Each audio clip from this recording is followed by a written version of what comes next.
Hi guys, welcome to let's with understanding. आज हम सीखेंगे figure of speech. Figure of speech को हिंदी में अलंकार कहते हैं।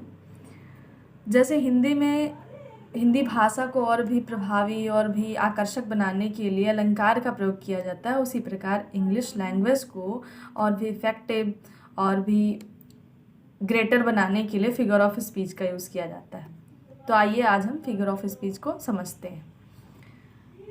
Definition है, a figure of speech is a departure from the ordinary form of expression or the ordinary course of idea in order to produce a greater effect. Figure of speech किसी साधारण सी भाषा को, एक्सप्रेशन को या साधारण से विचार को और भी इफेक्टिव बनाने के लिए और उसमें ग्रेट इफेक्ट डालने के लिए यूज़ किया जाता है। Type of figure of speech. Figure of speech के प्रकार। सिमिली यानी उपमा। In a simile, there is a comparison between two objects of different kinds that are similar at least in one point. It is introduced by words as like, as, so as.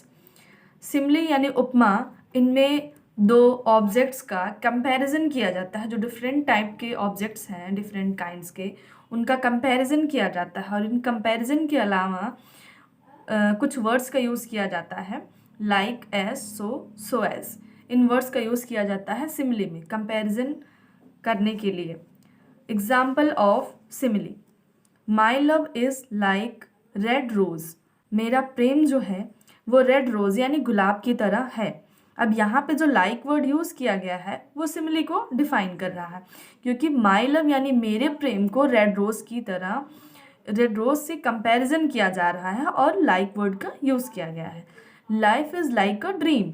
जीवन एक सपने की तरह है। अब life को dream से compare किया गया है और लाइक वर्ड का यूज़ किया गया है। सी स्विम्स लाइक अ फिश। वो तैरती है एक फिश की तरह। यानी एक लड़की है, उसको फिश एज अ फिश दिखाया गया है और लाइक वर्ड को कंपैरिजन के लिए यूज़ किया गया है। यानी हम सिमिली को ऐसे डिफाइन करेंगे कि टू ऑब्जेक्ट्स का कंपैरिजन होता है और इसके अलावा like, as, so as words का यूज़ भी किया जाता है। नेक्स्ट फिगर ऑफ स्पीच है मेटाफर। मेटाफर यानी रूपक अलंकार। Metaphor is a figure of speech in which two objects are compared but words like, as, so are not used. Metaphor यानी रूपक अलंकार ऐसा फिगर ऑफ स्पीच है जिसमें टू ऑब्जेक्ट्स का कंपैरिजन तो किया जाता है, लेकिन वहाँ पर like, as, so as words का यूज़ नहीं किया जाता है। आइए हम इसको एग्जाम्पल के थ्रू और भी अच्छे से समझते हैं। Examples of metaphor. The camel is called the ship of desserts. यानी कैमल, ऊँट को रेगिस्तान का जहाज कहा जाता है। यानी ऊँट को जहाज की तरह कंपेयर किया गया है, लेकिन यहाँ पे लाइक वर्ड या सो एज का यूज़ नहीं किया गया। यानी कैमल को रेगिस्तान का जहाज कहा जाता है। Friendship is a sheltering tree. मित्रता एक छायादार वृक्ष है। अब यहाँ पे मित्रता को छायादार वृक्ष की तरह नहीं बताया गया, कंपेयर तो किया गया है मित्रता को छायादार वृक्ष की तरह, लेकिन लाइक वर्ड का यूज़ नहीं किया गया, एज का यूज नहीं किया गया है। यानी यहाँ पे भी फ्रेंडशिप को शेल्टरिंग ट्री से कंपेयर किया गया है। The news was a dagger to his heart. जो न्यूज़ थी यानी जो समाचार था, उसके हृदय में एक खंजर था। यानी खंजर की तरह था, लेकिन यहाँ पे लाइक वर्ड का यूज़ नहीं किया गया, उसको एक खंजर जैसा ही दिखाया गया है। सिमिली और मेटाफर में दोनों में इसी बात का डिफरेंस है कि दोनों में भी टू ऑब्जेक्ट्स का यानी दो चीज़ों का कंपैरिजन तो किया जाता है, लेकिन सिमिली में लाइक, सो एज वर्ड का यूज़ किया जाता है, जबकि मेटाफर में इन वर्ड्स का यूज़ नहीं किया जाता है। आई होप ये समझ में आ गया होगा आपको। आइए नेक्स्ट देखते हैं हाइपरबोल यानी अतिशयोक्ति अलंकार। Hyperbole is a figure of speech in which things are represented as greater or less, better or worse than they really are.